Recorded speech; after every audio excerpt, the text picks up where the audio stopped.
ሰላም ጤና ይስጥልን የተከበራችሁ አድማጭ ተመልካቾቻችን እንደምን አላችሁ? ቻናሉ ዳሞት ስታር ነው። አጫጭር መረጃዎችን ይዘን መጥተናል።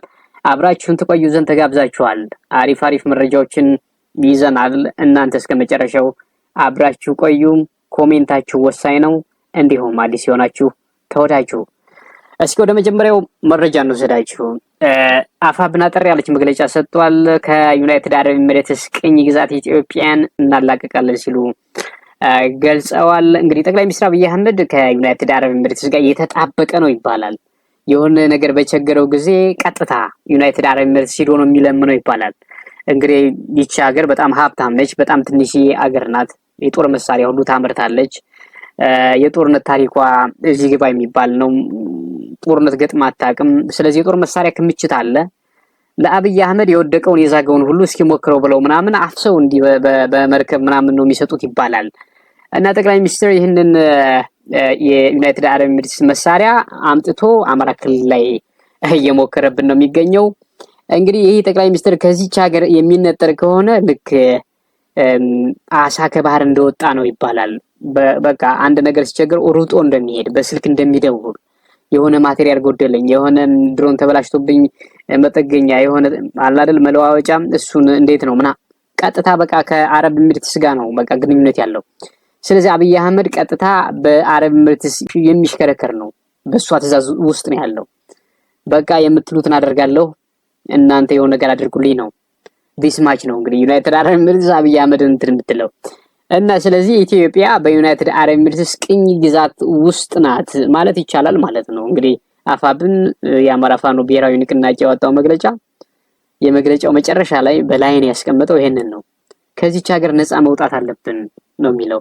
እያንዳንዱ የሚፈነዳው የድሮን ቦምብ እንዲሁም ድሮን ሌሎች ተተኳሾች ከዚች ሀገር ነው የሚመጣው። ከዚች ሀገር የሌላ ሀብታም ነች። በርካታ ማቴሪያሎችን እንዲሁም ተሽከርካሪዎችን ባለፈው አመት አስገብቷል። በባቡር ጭነው ሲያስገባ ነበር። የሌሌ ፓትሮሎች ገብተው ነበር። ከቅኝ ግዛት እናስወጣለን ብለዋል። ኦኬ፣ ወደ ሁለተኛው መረጃ ነው ስላችሁ ተመልካቾቻችን። ኢትዮጵያ ውስጥ ኢራናውያን በዙ እየተባለ ነው። ምንድነው ነገሩ? በርካቶች እየተነጋገሩበት ነው። በነገራችን ላይ ልክ እኔ ኢራናዊ ነኝ የሚሉ በርካታ በተለይ የሙስሊም እምነት ተከታዮች አሜሪካና እስራኤል ኢራን ላይ ተኩስ መክፈታቸው ያው መደብደባቸውን ተከትሎ ሙስሊም የሚባሉ አንዳንድ ሰዎች ሲያለቃቅሱ ተስተውለዋል። እና በጣም አሳፋሪ ነው ይሄ። ስለ ሀገራችን ግጭት አንድ ነገር ያልተነፈሱ በኦሮሚያ ክልል በርካታ ኦርቶዶክሳውያን ሲጨፈጨፉ፣ በአማራ ክልል ያን ያክል በድሮን ሲጨፈጨፍ ህዝቡ አንድ ትንፍሽ ያላለ፣ እንዲሁም በትግራይ ክልል ያለው ውጥረት፣ ሌሎች በኦሮሚያ ክልል ያለው ማህበረሰቡ በሸኔ የሚሰቃየው እንዲሁም ሌሎች ነገሮች እያሉ ይሄንን ሳይናገሩ ሳያጋልጡ ኢራን እንደዚህ ሆነች ብሎ ማለቃቀስ ምን ማለት ነው? በተለይ የሙስሊም ማህበረሰብ አካባቢ የሚታይ ነው። ይሄ እንግዲህ ወደ ሃይማኖት እንዳትወስዱት። በነገራችን ላይ ኢራን የአረብ ሀገራትን ሙስሊሞች የማትወድ እንደሆነች ይታወቃል እኮ። እኛ አረብ አይደለንም የሚሉ ናቸው ኢራናውያን እኛ ጠልተን አይደለም። ኢራናውያን ቆንጆ ናቸው፣ ሰራተኞች ናቸው። ቴክኖሎጂ ነው በጣም ሳይንስን ተጠቅመው በርካታ እንትኖችን የሚሰሩ ኒውክሌር ድረስ እስከ ማብላላት የደረሱ ናቸው። ለዛም ነው አሁን ተኩስ የተተኮሰባት። እስራኤል መጥፋት አለባት ከሚል ሊስት አሜሪካን እንዋጋለን፣ ኒውክሌር ከታጠቅን ማንንም አይደፍረንም ምናምን የሚል ግሩፕ የነበረ ነው። እና ኢራናውያን የአረብ አገራትን አይወዱም። ይሄን ታውቃላችሁ። የአረብ አገራትን ተመሳሳይ ከለር ምናምን ያላቸው ኢንፋክት ሃይማኖታቸው አይገናኝም ነው የሚባለው። ይህ ነው የቱርክ እስላምና የሳውዲ አረቢያ ሙስሊም እስልምና የሚለያይ እንደሆነ ታውቃላችሁ። ይታወቃል። እኔ ሃይ ስኩል እያለሁ አንድ ይመስለኝ ነበር። አሁን ነው እንግዲህ ያወቅነው እኛ ቅርብ ጊዜ። ስለዚህ ኢራናውያን አንተ መወለድህን የት እንዳለ ሁሉ አያውቁም። አባቴ ምንም አያውቁም። መጠህ እዚህ የምታለጋቅስ ምንድን ነው? በጣም አሳፋሪ ነው። በነገራችን ላይ ይህ ምን አይነት ጭንቅላት እንዳለ ሁሉ አሰስ እናደርግ። በጣም አሳፋሪ እንደዛ አይነት ግለሰቦች ያሉበት ነው ሀገራችን። እየየ እንቅልፍ አልተኛሁም፣ አያቶላ ሞተ፣ እየየ ቆይ ደምን መልሳለን የሚሉ ሁሉ አሉ እኮ ኢትዮጵያ ውስጥ። በጣም በሚገርም ሁኔታ፣ በጣም ባሳፋሪ ሁኔታ አያቶላው ሞተ ሲባል፣ በነገራችን ላይ አያቶላው መሰዋትም ፈልጎ ነው የተሰዋን የተባለው። እዛው ከኢራን ሚዲያ እንደሚነገረው ከሆነ ሰውየው ራሱ ፈልጎታል። ዘሪ ሰምቲንግ የሆነ ነገር እንዳለ ነው እንትን የሚለው ፈልጎታል። መሞቱን ሁሉ እፈልገዋለሁ። አሁን መሞት 89 ዓመቱ ነው አይደል? እፈልገዋለሁ ብሎ ነበር አሉ። እና ኢትዮጵያ ውስጥ ያላችሁ ኢራናውያንን የምትሉ አታስቁን። እስኪ አትንደፋደፉ፣ ተረጋጉ። በቃ ተረጋጉ። አንገናኝም እኮ ስለማንገኝ ነው። አንገናኝም፣ በጭራሽ አንገናኝም። ተመቱ ምናምን እስራኤል የሆነ እየሳላችሁ ደጋፊ አይደለም፣ የዛም ደጋፊ አይደለም። ግን ምንድነው ይሄን ያክል? እስኪ ስለ ሀገራችን ሁኔታ መጀመሪያ እስኪ መቀመጫህን ኢትዮጵያ እንዴት ናት? ሰላም ናት? ሰላም ናት ኢትዮጵያ? ትወዳለህ? የሀገርህን ዜጋ ትወዳለህ? ኢትዮጵያውያንን? ይሄ ለምንድን ነው የምታጣመሙ? አንተ ሙስሊም ከሆነ ኦርቶዶክስን ውደድ፣ ኦርቶዶክስ ከሆነ ደግሞ ሙስሊምን ውደድ። አለበለዚያ ትመታለህ። እያናጠለ ነው የሚመታ። እና ኢትዮጵያ ውስጥ ያላችሁ ኢራናውያንን የምትሉ የኢራን ዜጎች ራሱ እንደዛ አክት አላደረጉም፣ እንደናንተ አክት አላደረጉም። ይሄ በጣም አሳፋሪ ነው። እንቀጥል። የትራምፕ ቀጣዩ ዕቅድ አብይ አህመድ ሊሆን እንደሚችል እየተገለጸ ነው። አድማጭ ተመልካቾቻችን ይህ ሁኔታ በነገራችን ላይ አንዳንድ ሚዲያዎች እየዘገቡት ነው። በሚገርም ሁኔታ ትራምፕ አብይ አህመድ ላይ ትኩረት እንዳደረገ ራሱ አብይ አህመድ አውቋል ተብሏል። ትራምፕ ምክንያቱም ትራምፕ ቀጥታ ወደ ግብጽ ስልክ ደውሎ ከግብፁ ፕሬዝዳንት ጋር አውርተዋል። ይሄ የኢትዮጵያው ጠቅላይ ሚኒስትር በጣም እየተቅለበለበ ነው። በቀይ ባህር አካባቢ የሆነ ግርግር ፈጥራለሁ ብሎ እያሰበ ነው። አባይን ሙልጭ አድርጎ ገድቦ ደግሞ ወደብ ምናምን እየፈለገ አይተዋል አይደል እንዴት እንደሚያደርግ እያለ የግብፁ መሪ ለትራምፕ በደንብ አስተኩሶታል ተብሏል። ትራምፕ ደግሞ ይመስላል የሆነ ነውጠኛ ነገር ነው፣ ጠንካራ መሪ አይነት ነገር ነው መሰለኝ፣ የሆነ የሚፍጨረጨር ነው ብሎ ሙድ ይዟል ትራምፕ በነገራችን ላይ በአብይ አህመድ ላይ እና በደንብ ትኩረቱ ወደ ኢትዮጵያ እንደሆነ ነው። therefore there is something take care of it ሰውየው አይምርም።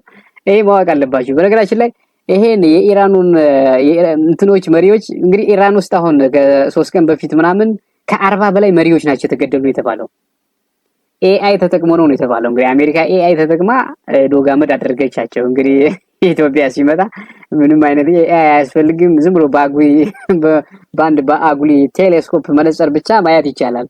እንከፍ ሲሉ የኢትዮጵያ መሪዎችን በአንዴ መጥረግ ይችላል። ሶ ሲምፕል። ስለዚህ አብይ አህመድ ላይ ትኩረት እንዳደረገ ነው። በነገራችን ላይ ትራምፕ ትኩረት ያደረገባቸው መሪዎች በርካታ ነበሩ። ይሄ ከቬንዙዌላ ጀምሮ ወስዶ ኒውዮርክ አሰረው። ይሄን አያቶላን ገደለ። ከዛ በፊት ደግሞ አንድ መሪ ወስዷል፣ ገሏል። ስለዚህ በሪዝ መጠንቀቅ ነው። አሁን አብይ አህመድ እያስወራ ያለው በቃ ኢትዮጵያ ተጽዕኖ ፈጣሪ ስለሆነች የሀገራት መሪዎች ወደ ኢትዮጵያ እየመጡ ነው፣ ያው ዲፕሎማሲ እየተሰራ ነው እያለ ነው። ባለፈው እንግዲህ የእስራኤሉ ፕሬዝዳንት ጠቅላይ ሚኒስትሩ ሳይሆን ፕሬዝዳንቱ መጡ አብይ አህመድ ጋር አውርቷል። በነገራችን ላይ አብይ አህመድ ይሄኛው ፕሬዝዳንት አላገኝም ብሎ የውጭ ጉዳይ ሚኒስትሩ ጌዲዮን ጢሞቴዎስ ነው ያገኘው በሚገርም ሁኔታ። ከዛ በኋላ ጠቅላይ ሚኒስትሩን አግኝቶታል። ይሄ የእስራኤሉ ፕሬዝዳንት የመጣው አብይ አህመድን ማስጠንቀቂያ ለመስጠት እንጂ አብይ አህመድ ተጽዕኖ ፈጣሪ ሆኖ ምናምን አይደለም። እኛ ሀገራችን ዜጋ ነው። አብይ አህመድ ኢትዮጵያዊ ነው፣ እኛ ጠልተነው አይደለም። ግን አካሄዱ ፋውል የሚሰራው ምናምን ስለማይመቸን ነው። አገዛዙ ኢትስ ቶታሊ ዲስቶርት አይ ዶንት ኖ በቃ ቶታሊ ማህበረሰቡን የሚጎዳ ነው የአብይ አህመድ አገዛዝ። ደግሞ ይሄ ልማት ሰራው ብለህ ለማህበረሰቡ ጥቅም የማያስገኝ ላይፍ የማይቀይር ከሆነ ምንም ልማት አልተሰራም። ጦርነት ነው እስካሁን እያየን ያለ ነው። ስለዚህ አብይ አህመድ ጋር የመጣ ጭንቅላትህን እንላለን ብትጠነቀቅ ይሻላል ብሎ አስፈራርቶት ነው ይሄን የእስራኤሉ ፕሬዝዳንት ኔታንያሁ ነው የላከው። ፊኒሽ ዳለቀ። ሌላ ምንም ነገር የለው።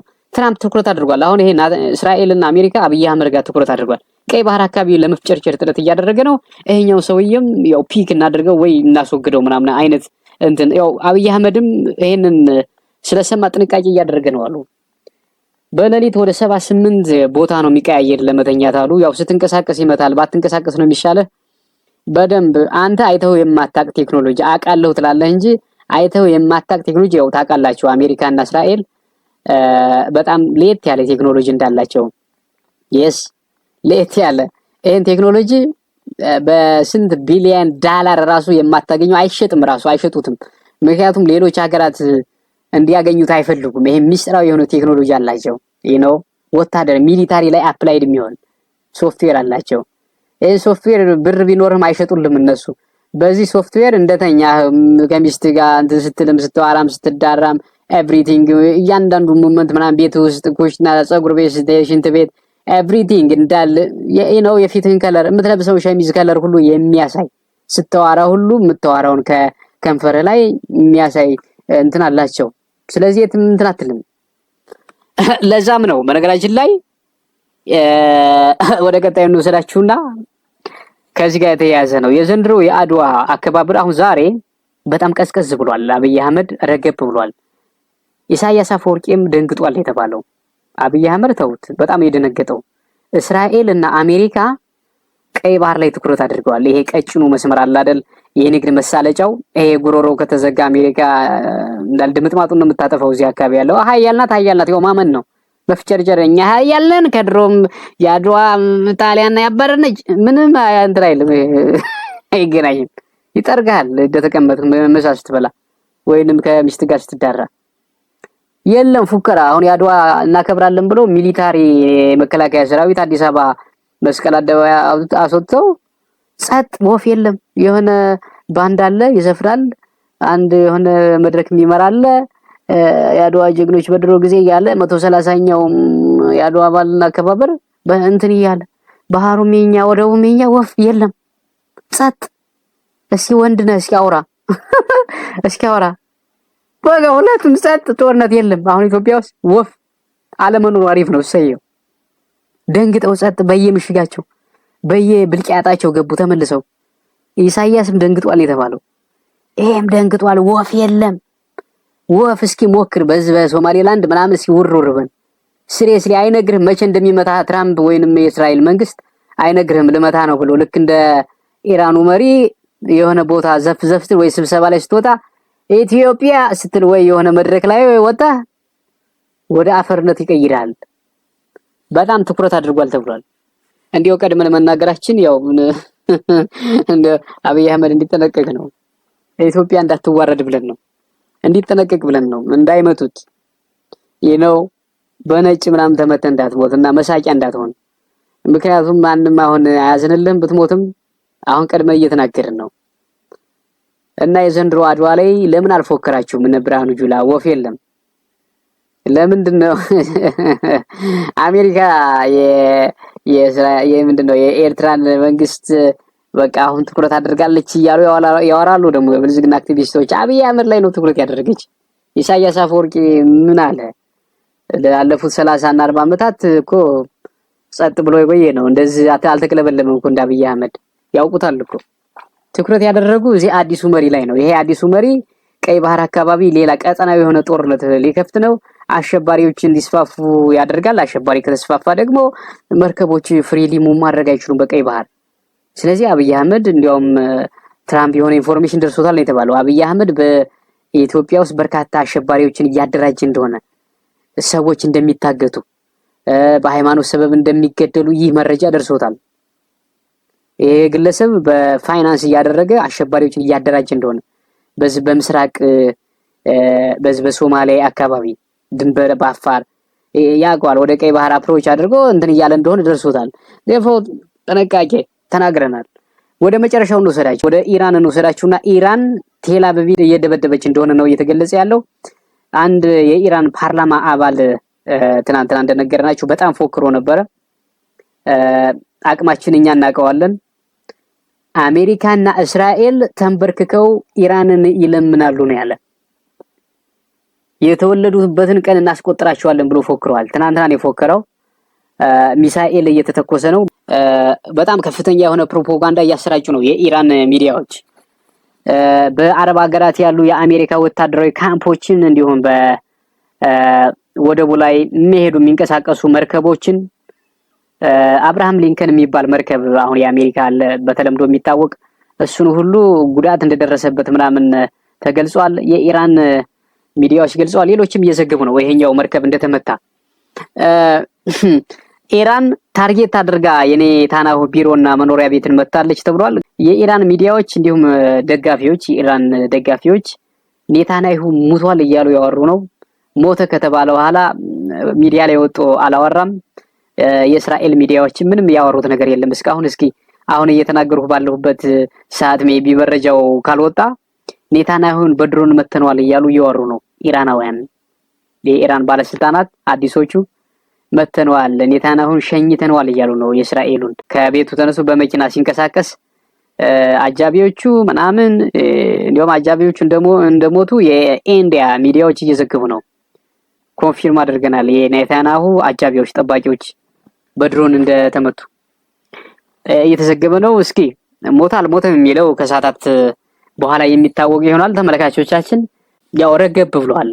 አሁን ኢራን ፎከራለች። ይሄ የፎከረችበት ነገር ይወጣል ወይ ነው? አሁን ምንድነው የፎከረችው? በርካታ ሚሳኤሎች አሉኝ የተኩሳለው ነው የምትል። ሚሳኤሎችን ደግሞ ጨርሳ ምናምን የምትተኩስ አይመስለኝም። ሪዘርቭ ማስቀመጥ አለባት። ግን ሚሊታሪ ቤዝ የሚባለውን በሙሉ አሜሪካና እስራኤል ቀድመው ደብድበዋል ሳያውቁ። ኢራን ይህን ያክል ደካማ ናት ወይ ያስብሏታል። ሰፈር ድረስ ገብተው ያለምንም ዲፌንስ ማድረግ እኮ አቃታቸው። ምንም ዲፌንስ የለም አሉ፣ ፍሪ ነው አሉ። እስራኤልና አሜሪካ ገብተው ዱቄ ሲያደርጉት ሚሊታሪ ቤዙን እያንዳንዱን ኢንፍራስትራክቸር እስራኤልና አሜሪካን ይጎዳል ተብለው የሚታሰቡ ተቋማትን በሙሉ ሲያወድሙ ኢራን እንዴ ዚስማች እንደዚህ ደካማ ናት ሁሉ አስብሏታል።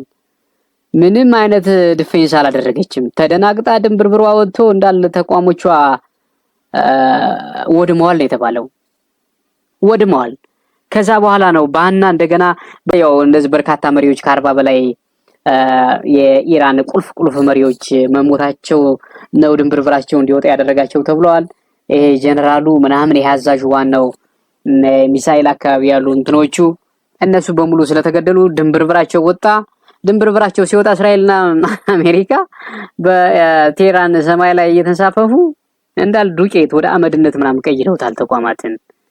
ስለዚህ ትናንትና እንደነገርናችሁ ትራምፕና የእስራኤሉ ጠቅላይ ሚኒስትር በስልክ አውርተዋል። ይሄ የአያቶላ ስርዓት ተገርስሶ ከኛ ጋር እጅና ጓንት ሆኖ የሚሰራ ስርዓት መዘርጋት አለበት ብለው ወስነዋል።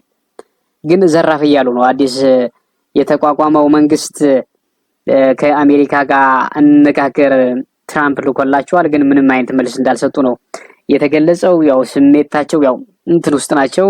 መሪዎቻቸው ሙተው እንዴት ስለ ድርድር ምናምን አሁን ላይ መረጋጋት ላይ አይደሉም። አሁንም ሚሳኤል እየተኮሱ ነው፣ ድሮኖች እየተጠቀሙ ነው።